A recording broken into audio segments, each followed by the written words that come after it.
Few Nigerians in Canada know this about their Canadian citizenship. Woohoo! Congratulations, you got your Canadian citizenship at last. Your effort paid off. Now, all that is left is to apply for your Canadian passports. And then what? That was the question I asked myself on my way back from my citizenship oath-taking ceremony. For most of us Nigerians, after getting that Canadian citizenship, you rest easy knowing that you never have to worry about anything immigration in Canada again. But today I want to share 5 specific things that your Canadian citizenship unlocks.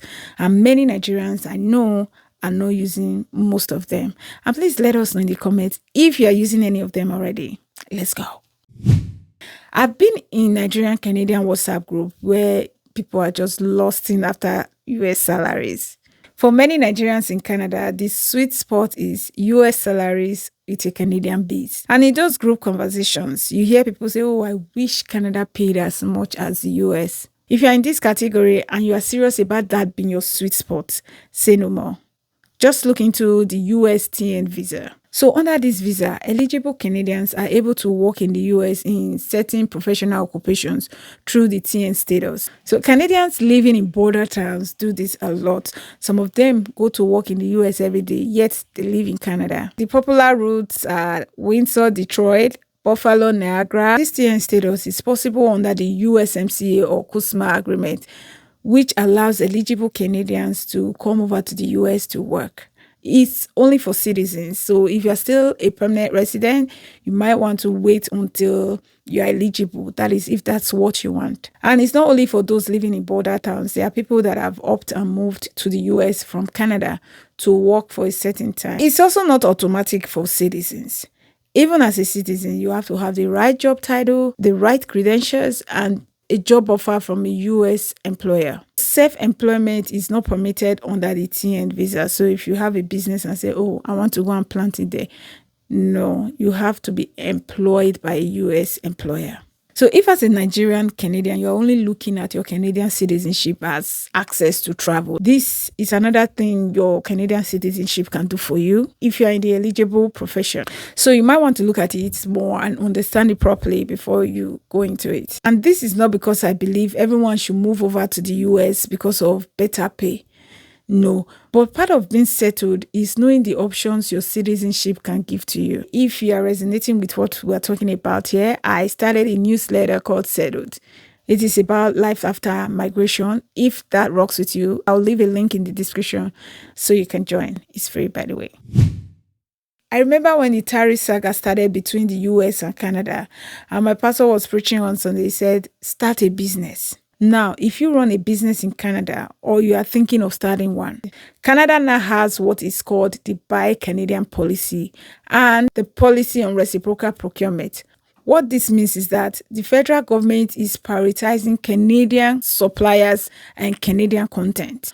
All this came from the tariff saga. If you're already in consulting, tech, construction, logistics, professional services, training, cleaning, food supply, staffing, or any serious business, whether you are working for somebody in that business or you own a business in that field, you should at least be asking if there is an opportunity for you to be a contractor to the government. I know permanent residents can start businesses and bid on government's contracts too. So this is not just only for citizens. And it doesn't mean because you are a Canadian citizen that the government will just give you a contract like that. Bah. No, you still have to have a real business and you still need to win a bid. The good thing is that here you don't need to know one big politician to win a bid or bribe anyone to win a bid.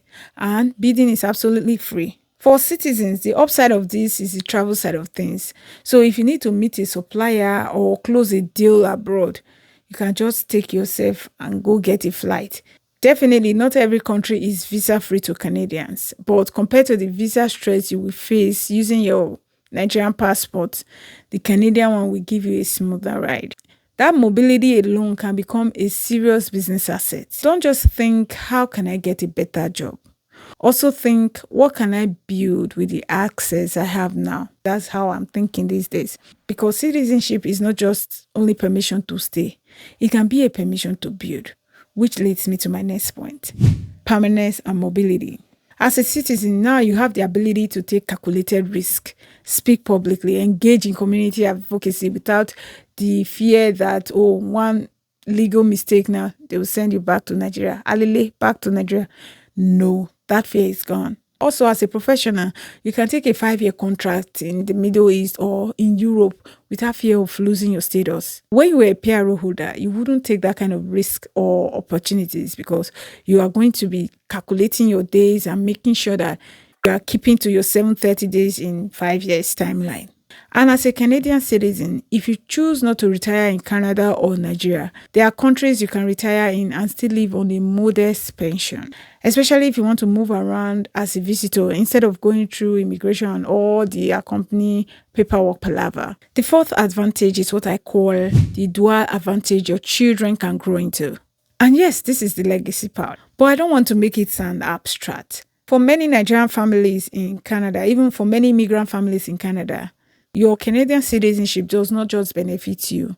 It can change the starting point for your children. Your children will grow up with something you had to fight for, to hustle for, to get. Now they will have a secure base in Canada and they will be able to live and do business in Nigeria if they so wish, and they will be treated as Nigerian citizens as well.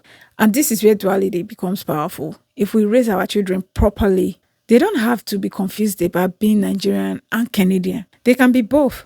They can know where they come from and what their citizenship in Canada gives them, but we still have to teach them. So part of using your citizenship well is not just applying for passports for your children. You have to teach them the value of what they have. And yes, depending on your family situation, Canadian citizenship may also be passed down to children born outside Canada. Don't just pass down the document, also pass down the value and the identity. That is the bigger point. Because dual citizenship without identity can leave children rootless. But dual citizenship with values and direction can become a real advantage. You don't want our kids to be those kids who say, my parents are originally from Nigeria. That just shows that identity is missing. Because where are you from? And of course, the cherry on top, political value. Political voice equals policy influence. As a citizen of Canada, you can vote and be voted for.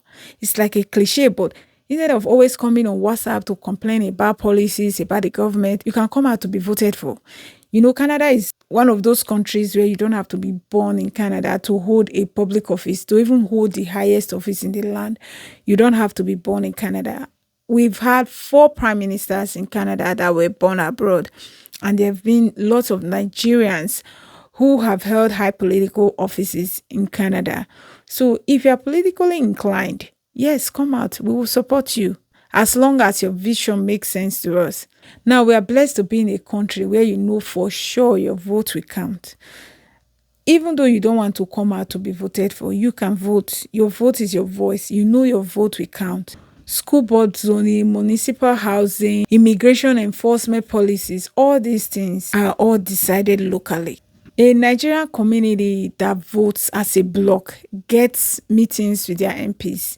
But those that don't vote, the blocks that they know that these people don't vote, they get ignored. One of the first things I did when I became a Canadian citizen was to vote. And it felt so good knowing that my vote will count. So when I say, don't waste your Canadian citizenship, I'm not saying you're doing anything wrong. No. I mean, don't reduce your Canadian citizenship to just a boarding pass. So now that you've got your Canadian citizenship, what next? If there are any other benefits to being a Canadian citizen that I didn't mention, let us know in the comments and tell us which of these benefits have you been using or you plan to use. Thank you for watching. I'll see you on the next one.